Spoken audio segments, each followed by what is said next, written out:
The Name Jar by Yang Suk Choi.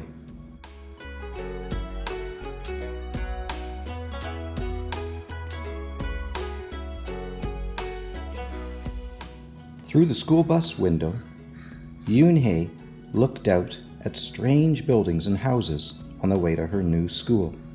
It was her first day, and she was both nervous and excited. She fingered the little block of wood in her pocket and remembered leaving her grandmother at the airport in Korea. Her grandmother had wiped away Yoon-hae's tears and handed her an ink pad and a small red satin pouch. "Your name is inside," she had said. "My name?" Yoon-hae wondered. Again, she took out the red pouch to look at the wooden block and her name carved in it. As she ran her fingers along the grooves and ridges of the Korean characters, she pictured her grandmother's smile.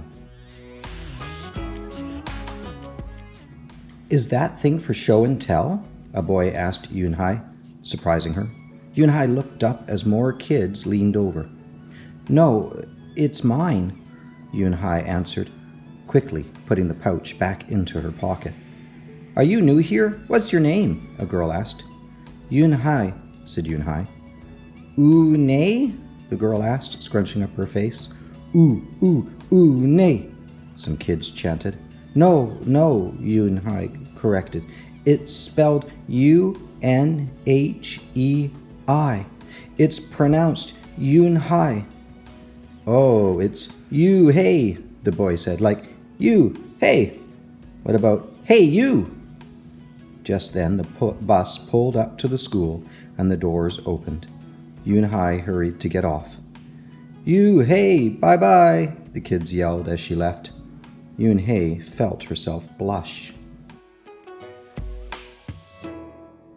Yoon-hae stood in the doorway of her new and noisy classroom. She was relieved that the kids on the bus had gone to other rooms, but her face still felt red. "Aren't you going in?" asked a curly-haired boy with lots of dots on his face. "You're the new girl, right?" he asked cheerfully. Yoon-hae nodded, and before she could walk away, the boy took her hand and pulled her through the door. "Here's the new girl," he announced so loudly that the teacher, Mr. Kokotos, almost dropped his glasses. Mr. Kokotos thanked him and greeted Yoon-hae. "Please welcome our newest student," he said to the class. "She and her family just arrived from Korea last week." Yoon-hae smiled broadly and tried not to show her nervousness. "What's your name?" someone shouted. Yoon-hae pictured the kids on the bus. I haven't picked one yet," she told the class, "but I'll let you know by next week." As Mr. Kokotos showed her to her desk, she felt many round, curious eyes on her. "Why doesn't she have a name?" she heard someone whisper.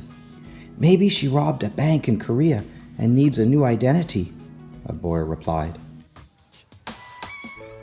On the bus home, nobody teased her, but Yoon-hae kept thinking about her name. "How was school, Yoon-hae?" her mother asked when she walked in. "Did you understand the teacher?" Yoon-hae simply nodded. She unpacked her school bag and set the red pouch by a photograph of her grandma.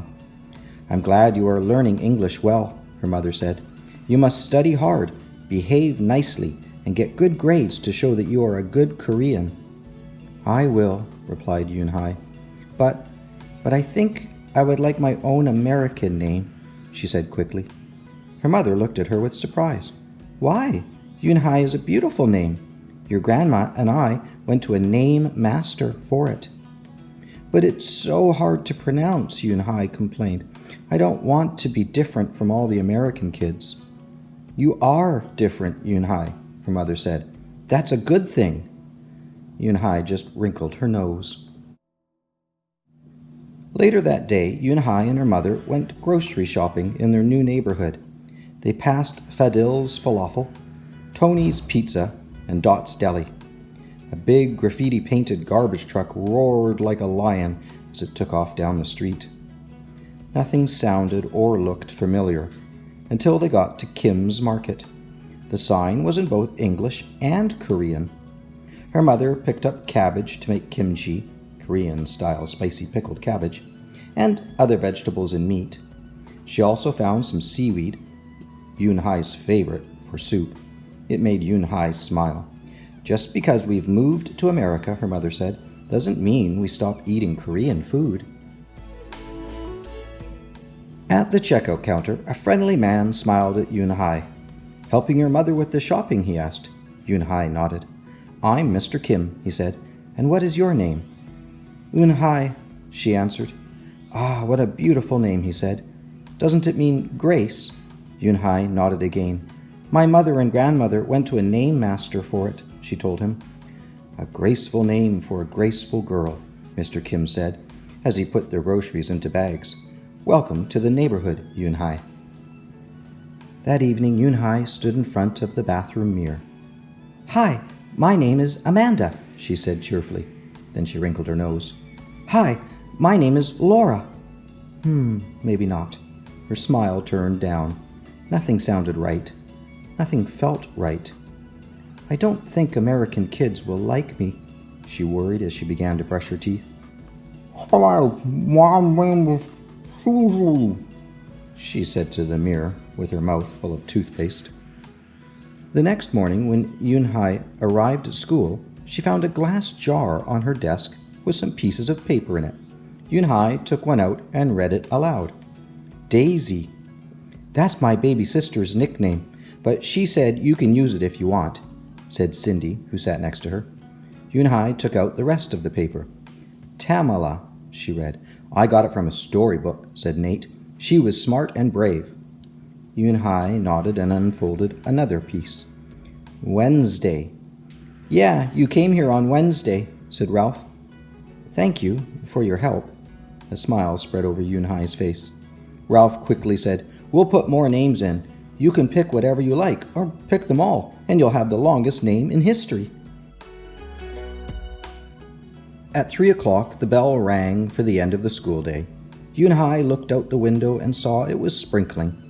"It's the same rain," she thought, "but in a different place."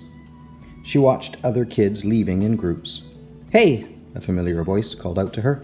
Yoon-Hai turned around to see the curly-haired boy again. "I'm Joey," he said. "And you? Don't you have any name?" Yoon-Hai thought for a moment. "Well, I can show you," she said, and took out the small red pouch. She pressed the wooden block on the ink pad and then stamped it on a piece of paper. "This is my name stamp," she said. "My grandma gave it to me. In Korea, I can use it as a signature when I open a bank account or write a letter. And whenever I miss my grandma, I use it to fill a piece of paper.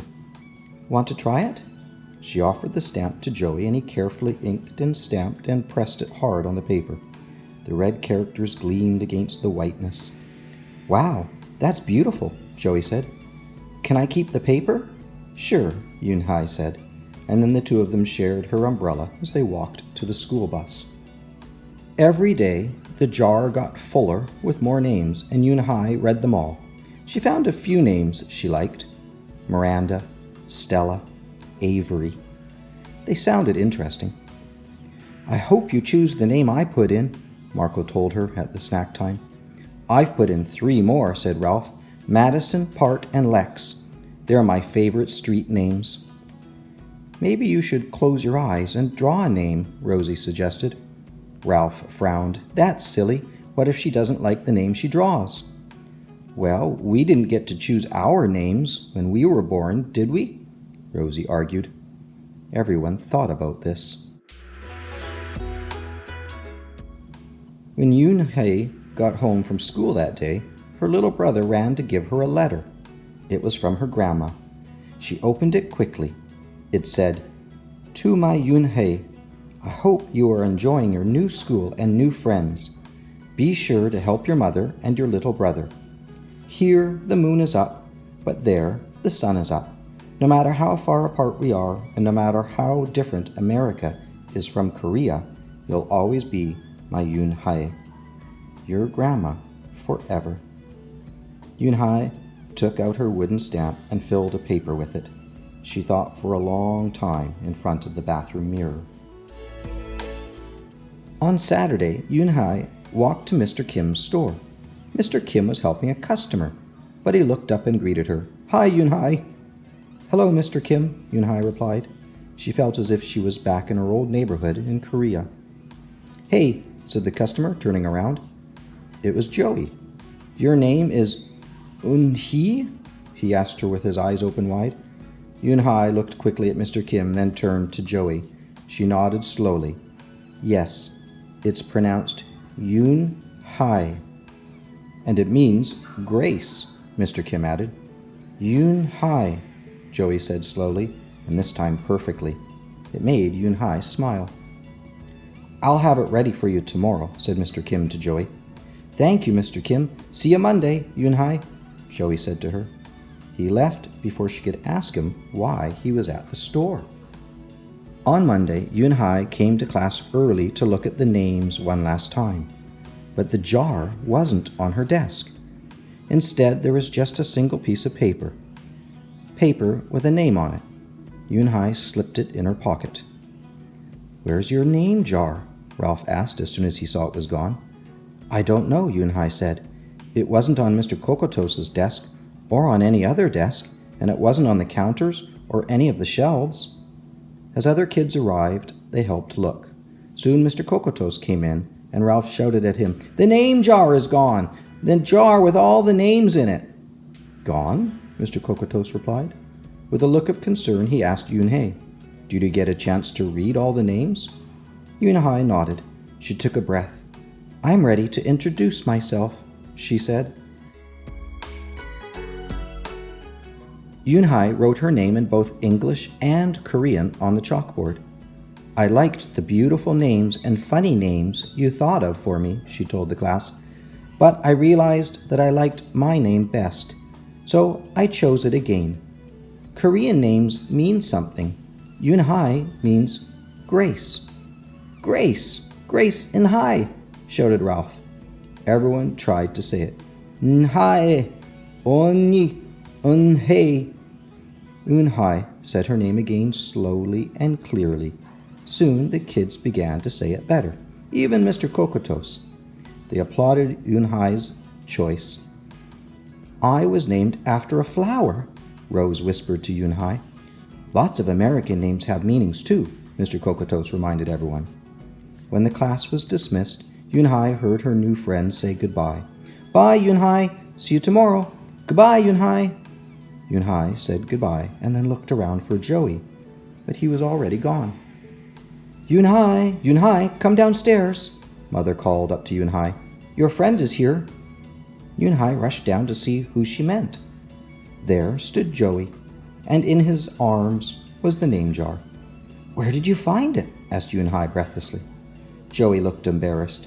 Well, I took it, but only because I wanted you to keep your own name, and you did."